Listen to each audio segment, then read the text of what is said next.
A sede do Diretório Municipal do Partido Liberal, que é o partido do presidente Jair Bolsonaro, em Uberaba, foi alvo de vandalismo na madrugada da última quarta-feira, dia 13 de julho. A denúncia foi feita pela presidente do partido na cidade, que você que nos acompanha conhece, a Ellen Miziara, que sempre está por aqui conosco, agora ausente devido a esse período pré-eleitoral. Câmeras de segurança flagraram o momento em que dois homens chegam e jogam tinta na fachada do imóvel. Na parede da sede tem a imagem do presidente Jair Bolsonaro. Depois de 2 dias de intenso trabalho de investigação, a polícia identificou, na última sexta-feira, os 2 suspeitos de terem praticado o crime. Um deles é do Corpo de Bombeiros e chegou a ser conduzido para a 5ª Delegacia de Polícia Civil de Uberaba. No celular dele, havia várias mensagens de cunho político trocadas via WhatsApp em um grupo chamado Petistas Uberaba. Ambos os suspeitos integram um coletivo que faz pinturas em prédios e muros da cidade. Professor Cláudio, você acompanhou aí toda essa semana aí, essa confusão em Uberaba?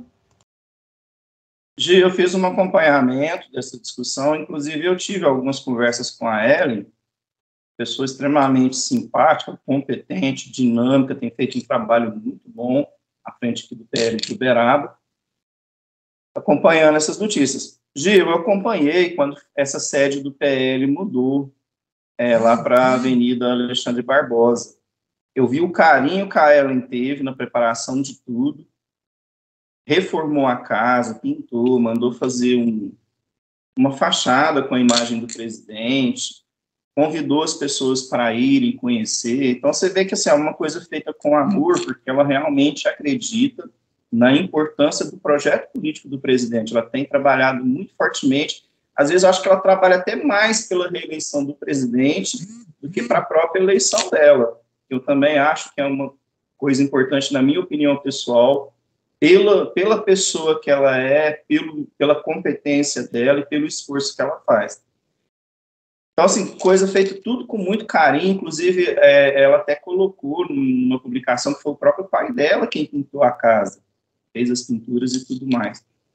E uma coisa feita com tanto carinho, com tanta dedicação, de boa fé, sem prejudicar, sem afrontar ninguém. O trabalho dela é um trabalho muito ético. Aparecem essas 2 pessoas aí que devem ter um transtorno de comportamento enorme, ou estão imbuídas do ódio do bem, né, entre aspas, ódio do bem, porque não existe ódio bom, para fazer esse vandalismo. E eu fiquei super chocado quando eu vi que um deles era bombeiro militar. Porque o militar é igual a um professor. Por exemplo, eu tenho que transmitir, eu como professor, tenho que transmitir uma imagem de respeito e confiança para as pessoas. Um pai e uma mãe, quando coloca o filho na escola e deixa comigo, ele está me dando um voto de confiança enorme. Um pai e uma mãe tem mais de precioso do que os filhos.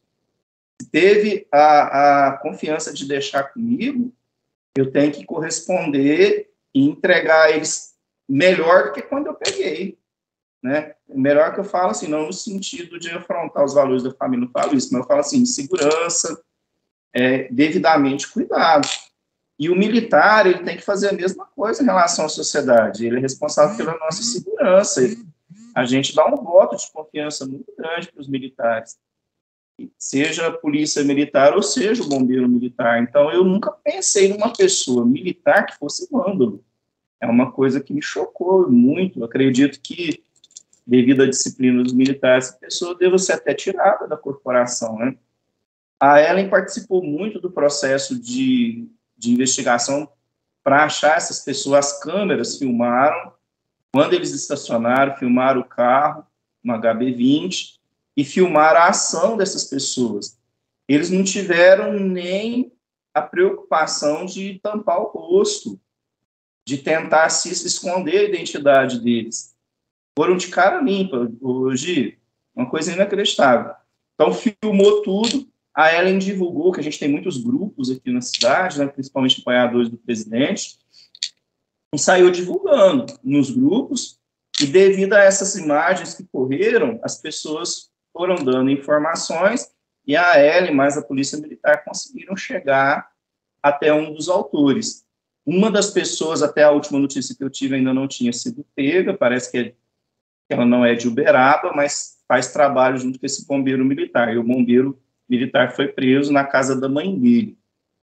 Está preso, tentou resistir à prisão, mas no fim acabou sendo levado. É muito triste de a gente ver uma pessoa militar ser um vândalo. Isso aí me chocou bastante. Eu acredito, isso é uma opinião pessoal minha, e vem muito também da questão dos estudos que eu faço sobre cultura, sobre a influência da esquerda na modificação dos valores. Eu acredito que tanto o caso do anestesista estuprador, quanto o caso desse bombeiro militar vândalo, se deve muito a essa relativização de valores que a esquerda vem fazendo dentro da sociedade. É lógico que tem também a questão do transtorno de comportamento, algum problema que essas pessoas devem ter de psicológico, mas eu acho que isso é muito agravado pela questão da relativização dos valores. Quando a gente tem uma sociedade que os valores são bem estabelecidos dentro da família, dentro da igreja, nas relações sociais, e as pessoas têm uma clareza do que é o bem, do que é o certo e do que é o errado, ajuda muito a evitar essas coisas. Mesmo quem tem algum transtorno, tem alguma maldade, a pessoa se contém bastante pelas influências dos valores que ela recebe. Mas quando a gente vive numa sociedade igual a brasileira, que a gente vai para 3, 4 décadas de relativização da moral, da família e da religião, as pessoas começam a se sentir muito à vontade para estuprar, começam a se sentir muito à vontade para vandalizar, e pior ainda, quando a gente tem a mesma esquerda que relativiza os valores, que também faz leis para proteger as pessoas que cometem esses atos, aí elas se sentem mais à vontade ainda. Então, eu acredito que tem muito a ver com o que o presidente Bolsonaro falou na Convenção dos Evangélicos lá em Juiz de Fora, a necessidade da gente eleger pessoas que tenham valores morais, religiosos e familiares bem definidos, um projeto de sociedade onde haja respeito. E quando eu falo respeito, é respeito das pessoas umas pelas outras e também respeito às leis. Então, é esse o projeto de sociedade que o presidente Bolsonaro traz, e quando ele fala para as pessoas tomarem cuidado com quem que elas vão eleger, é para elas não elegerem pessoas que vão contra esse projeto de sociedade, que forma esses estupradores, igual esse anestesista, vândalos, igual esses que vandalizaram a sede do PL em Uberaba, e esfaqueadores, igual a Adélio Bispo. Com certeza. Professor Maurício? Cometer um ato de vandalismo é um crime. É um atentado contra o patrimônio. Tudo bem. Qualquer pessoa pode cometer esse crime, né? Qualquer pessoa pode ser criminosa e fazer qualquer coisa. Isso é livre-arbítrio, né? Nós não podemos impedir as pessoas de cometerem crime, mas nós temos a obrigação de puni-las pelos crimes cometidos. Isso é a lei, né? Agora, eu tenho 2 agravantes nesse ato. Primeiro, que é um crime de conotação política, né? Um militante do PT, porque é isso que ele é, um militante do PT cometeu um ato contra um patrimônio de outro partido. Isso é um agravante muito sério, porque isso é um ato de violência partidária. Segundo ponto, segundo agravante, esse militante, ele é um profissional, né, do Estado. E o Estado deve ensinar aos seus profissionais, aos seus funcionários, um comportamento ético. Não misturarem, né, ações políticas com ações pessoais, né? Nós não podemos fazer isso. Então, são 2 agravantes muito sérios, né, e que não podem ser admitidos e aceitos de forma alguma. Esse cidadão precisa de uma punição adequada aos seus 2 agravantes, né, muito sérios, cometidos além do ato de vandalismo e atentado ao patrimônio civil. Né? Isso é muito sério. Né? É muito sério. Nós não podemos admitir essa violência, né? Ainda mais cometida por um agente do Estado. Lastimável, né? Lastimável. A esquerda justifica esses atos de vandalismo político, de assassinatos, genocídios, etc., como a revolução para a melhoria do povo. Isso é uma falácia, não se resolve a vida das pessoas com atos de violência. O exemplo disso é Gandhi. Gandhi, de uma certa forma, o seu trabalho, sem absoluta, né, toque de violência, conseguiu fazer da China um país independente do Império Britânico. Ele morreu, né, ele foi assassinado, mas o ato heróico dele de não violência precisa ser reverenciado o tempo todo. Revoluções não se fazem só com violência. Revoluções também se fazem com discurso, com testemunhos, com exemplos. Né? Então, nós temos que tornar abominável todo e qualquer tipo de conduta semelhante a essa, com os seus respectivos agravantes. Leni? Eu concordo com o Maurício. Aí a gente volta, né, à falta de punição para quem comete atos criminosos, porque isso é um ato criminoso, ainda mais partindo de um agente que tem como objetivo cuidar da população, defender a população, e ele vai e destrói um bem que não é público. Na verdade, era uma sede de partido, mas é público temporariamente, porque é uma sede partidária. A gente volta para o mesmo lugar, mas e daí? Qual que é o problema? Pode-se jogar futebol com a cabeça do presidente da República, pode-se colocá-lo em diversos lugares, amarrado pelos pés, de cabeça para baixo. Ontem mesmo, aquela mulher que tentou chegar perto do presidente, na hora que eles estavam tentando, tirando-a, né, de perto dele, ela chamou ele de genocida e de fascista. Eu tenho certeza que ela não sabe o que é fascismo e absoluta certeza que ela não sabe o que é genocídio. Pelo amor de Deus, que genocídio? Qual genocídio? É uma pessoa totalmente com lavagem cerebral. De quê? Da esquerda, gente. Vocês não esqueçam que são 30 anos no poder. Antes era um bando de ladrão sem ideologia nenhuma. Sarney, aquele pessoal lá. Mas de Fernando Henrique para cá, são todos esquerdistas. O PSDB era uma esquerda engravatada, bonitinha, né? Cheirosinha. E o PT não, é assumido, uma esquerda violenta, que não respeita nada, que não tem limites e não tem punição. Tanto que eles defendem bandidos e criminalizam a polícia. Então, Maurício está certíssimo. Se houvesse punição, ninguém faria isso. Ninguém. Agora, isso daí é o ódio do bem, porque está combatendo o genocida e um fascista, né? Que eles não sabem sequer o que isso representa. Porque se soubesse, eles não falavam a idiotice dessa. E com o presidente pode cometer os maiores absurdos.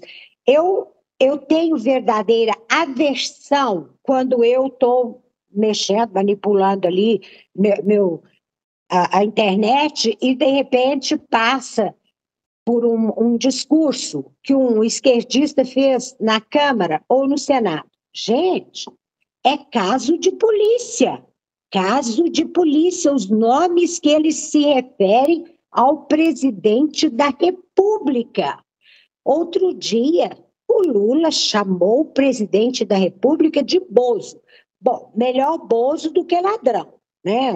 Mas ladrão, ele é reconhecido. Agora, que eu saiba, o presidente da República, de palhaço, ele não tem nada. Absolutamente nada.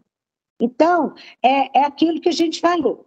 é o ódio do bem. Do lado deles pode-se cometer os maiores absurdos, inclusive matar prefeitos, vários, né? Outras mortes suspeitas. Gente, vocês imaginarem que, no caso do Celso Daniel, até o garçom que serviu à mesa foi assassinado, não preciso falar mais nada. E o que aconteceu? Nada. Não se apurou, né? Não se puniu ninguém, porque, infelizmente, a justiça também está contaminada, contaminadíssima, né? Porque eles se formaram. Esses juízes mais jovens, não se esqueçam, eles frequentaram universidades nesses últimos 30 anos. O que puseram na cabeça deles? Vocês imaginam aquele cara lá de Brasília, recente agora, aquele juiz, anteriormente, ele quis fazer o presidente da República, um juiz de primeira instância quis fazer o presidente da República pagar R$1.000 por dia de multa porque não estava usando máscara. Que brincadeira é essa? Então, a situação é complicada, muito complicada. E o problema chama-se justamente falta de punição. Se houvesse punição, ficava cada um no seu quadrado, né? E nessas alturas, cadê o Alexandre de Moraes? Cadê? Que ontem ele caçou as redes sociais, mandou a Polícia Federal investigar um deputado estadual lá do Espírito Santo, que é um cara, me parece que é um coronel do Exército, um capitão, alguma coisa assim, por crime de fala. Agora, crimes reais mesmo, físicos praticados, não tem problema nenhum. É o ódio do bem, tá? É isso aí.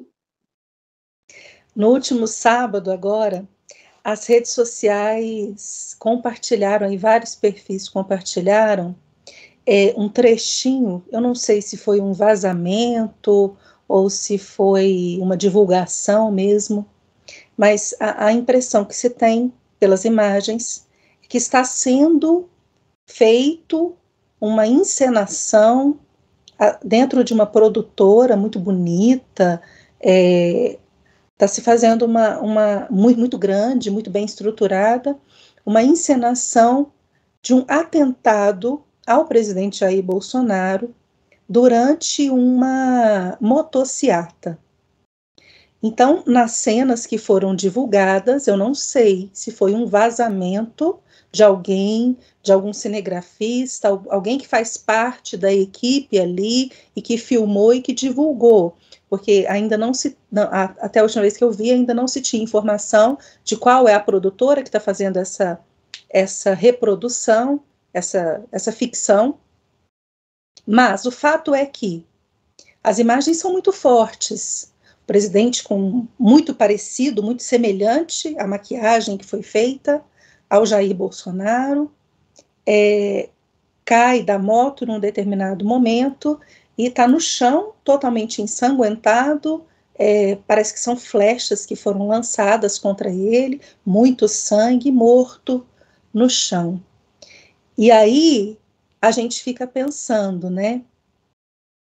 Como que você assiste a isso, a tudo que se faz, a tudo que se diz e a tudo que realmente se faz efetivamente contra o presidente e aquilo que se faz e se diz e acontece do outro lado contra a esquerda.